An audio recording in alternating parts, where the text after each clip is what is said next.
Hi, friends. At the time of this recording, we in the Iranian diaspora and community at large have been witnessing a movement and uprising of epic proportions. The protests are giving us a voice, a certain kind of pride to be Iranian that we haven't felt. We support our sisters and brothers in Iran, and we hope and pray for a peaceful resolution soon. Our hearts go out to the victims and their families directly involved and at the front lines of this amazing revolution that's uniquely been started by women, young women. So it's with a gentle hand that we continue to broadcast about food, our chosen conduit to the beautiful culture that is Iranian. As a side note, please stay tuned as we plan to share a more personal conversation with you all. If you could just bear with us, we'll be sharing more deeply where our hearts and heads are, and we hope that by continuing to run our pre-planned content here, that you will find a bit of peace from the more intense reality that is taking place right now in Iran. Please enjoy the show.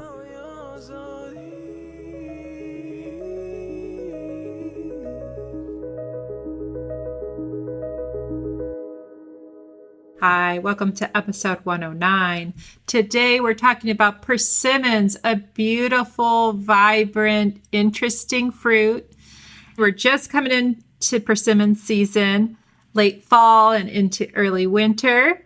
And I'm joined by my lovely co-host, Bita Joon. Bita, could you tell us about the two main types of persimmons? Hi, how are you doing? Hi, I'm doing great. I'm super excited to actually talk about persimmons because they are one of my favorite fruits in general.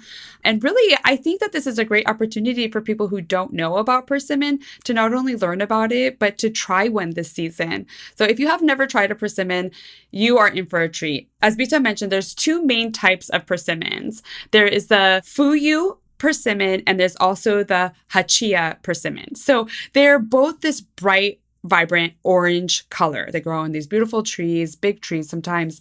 And although they're both orange, they can have different kind of ways to eat them. So let's dive into the Hachiya ones first. The Hachiya ones, the shape is a little bit different. One end is like a little bit pointed. So it's kind of like a heart-shaped fruit.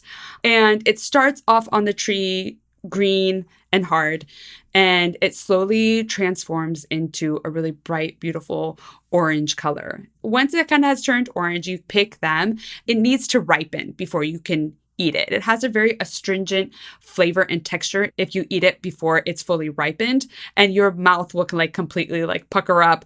It's actually inedible when it's not ripe. So if you have the Hachiya one, you need to let it ripen, and you can let it ripen on the countertop. A very beautiful Persian way of having the persimmons ripen are to actually line them up along the windowsill. And you'll see sometimes in a Persian home, that's where you'll find the persimmon is soaking in the sunlight and getting ripe. I love the visual of that. But they get super soft, and then you can eat them. And there's a couple different ways you can eat them. The traditional Persian way of eating them is kind of tearing off a little bit of the skin or from the bottom, the little stem part, and actually diving right in with a spoon and scooping it with a spoon and eating it. A different way to eat them is actually getting the persimmon like that and cutting it with a sharp knife into 6 pieces. I love doing that, quartering them or putting them into 6. And then you have this little triangle of the persimmon. And the persimmon itself is super sweet. So it's this kind of really soft, kind of gushy texture. And it's super bright and super sweet, kind of like a pudding even. And that's really the Hachiya one. Those are my favorite. Usually in kind of baked recipes, you will see the Hachiya ones typically because it kind of turns into that soft texture so that you can bake with it. The other kind of persimmon is a Fuyu persimmon. And a Fuyu persimmon is a little bit more kind of squat and stout in its shape. It kind of reminds me of an apple or even a tomato, an orange tomato.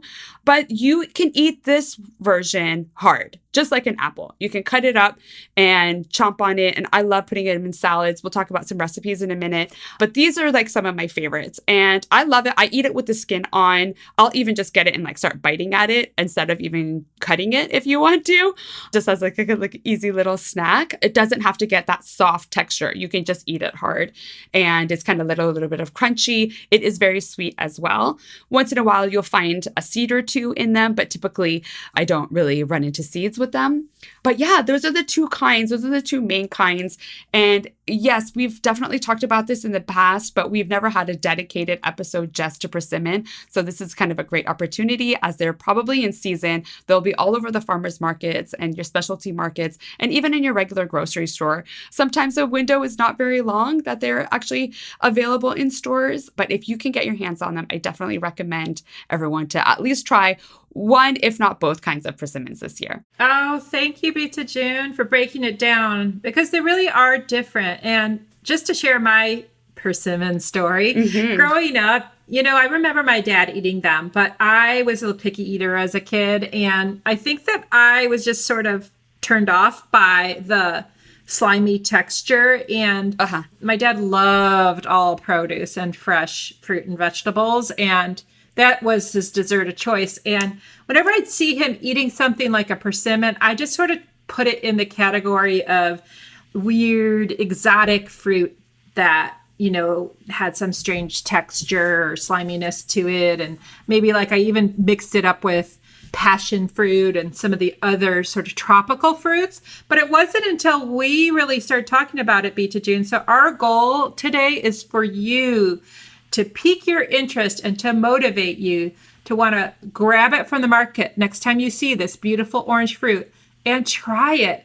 Try it not only because it's so beautiful to have as part of your natural table decor as our fall holidays are approaching, but also just to pique your interest to see what does this really taste like. And you did that for me, Fesenjoon, so I'm really grateful. Yay. And my experience has been that we are often gifted here in California with like a big bag of persimmons from our neighbor's tree, from my good friend April's tree. And I think that the ones that we are typically gifted are in the Hachiya category, which are the more long and oval type, that if you try to eat them before they're ripe, have an interesting sort of texture and taste. I think it's those long Hachiya ones that are better when they're ripe, as you said. Yeah, for sure. But they work just fine as table decor and for baking. Now, I don't have as much experience with the Fuyus, but I know that through our journey in this podcast and in talking about them, that I have picked them up and tried eating them like an apple and just taking bites out of it, cutting them up like you said, and sharing them with my girls. And they're really good, you guys. They don't have any weird bitter flavor. If you can get your hands on the Fuyu flatter ones, they are good anytime, I think, even before they get to the mushy state. Yeah. So it's been an education for me. That's sort of my story, my persimmon story. But they do always show up on our Thanksgiving tables because the color's right. They tie in with our Persian American Thanksgiving. Yes. So that's always been really fun.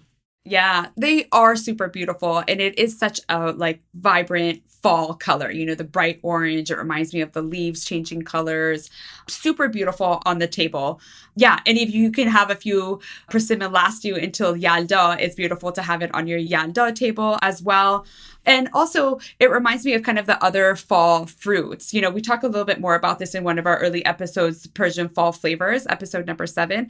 In addition to persimmons, some other fall fruits that we love are also quince and pomegranate. And those are really beautiful tablescapes too if you have like a trio of them for, like you said, Persian American Thanksgiving or any of kind of the other kind of celebratory events that we have in the fall and in the winter time.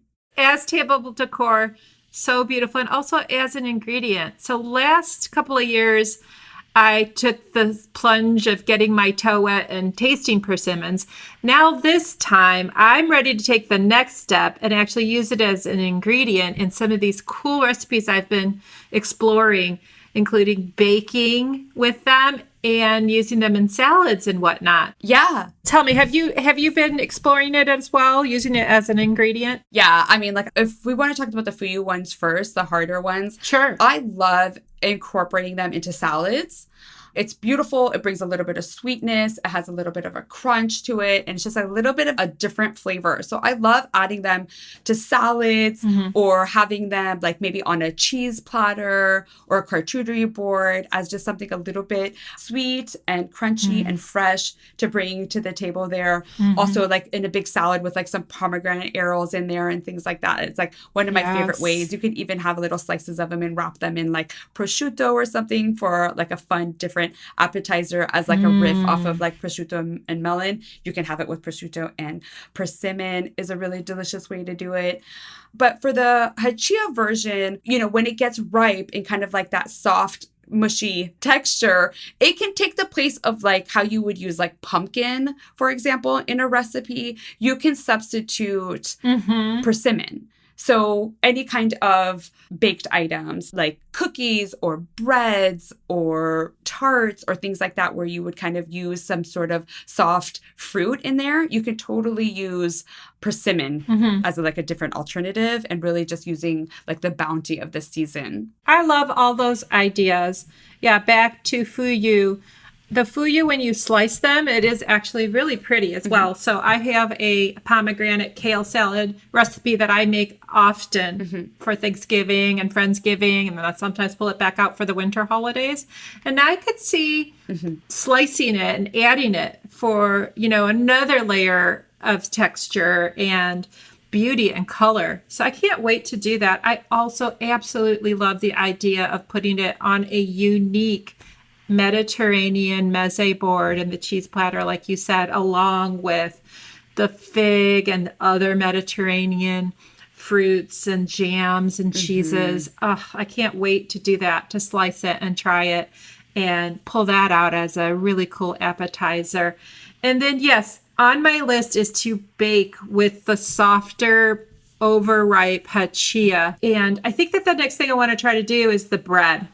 We had Candace Walker on a couple weeks ago on our podcast as a special guest, and she's got a beautiful recipe for persimmon bread on proportional plate. And it's basically used in a very similar way as banana or pumpkin bread, and it makes a really moist and beautiful bread. And then she uses the two kinds. So she uses the Hachiya in the blend for the bread, and then she uses the fuyu sliced along the top to make a really pretty top layer of the persimmon bread. So I can't wait to try some of those recipes this year. Yeah, and like the slicing of that for like on the top, I've made like French toast before and then kind of topped it with slices of persimmon on top. And I love that because it kind of adds a little bit of sweetness, so you don't really need to use too much syrup if you don't want to, and just kind of really adds like a lovely new unexpected flavor. You can garnish that with some pepita, pumpkin seeds on top of it, and just make it really festive. Yeah. That'd be a fun holiday brunch. Yeah. So we hope we've inspired you to use persimmon this year in one of your recipes, or to just get one from your local market and try it this year. And let us know if you go out and try one. Please let us know what you think. And do you love it as much as I do? Great idea. Great. So that brings us to the Ask the Beats. And we're excited about this week's Ask the Beats because not only is it our first listener dial-in question, but it's also Fesenjoon's daughter who is joining us. Her name is Leyla. And Leyla, what is your question this week? Hi, Bita and Fesenjoon. My question for this week is, what is your favorite fall or winter dish to make? Thank you. Yay, Leyla. Thank you so much for the question. It's so fun to hear your voice. Thank you for participating. I'll go ahead and answer first. So when I think about fall and winter, like the first Persian dish that comes to mind for me is Fesenjoon.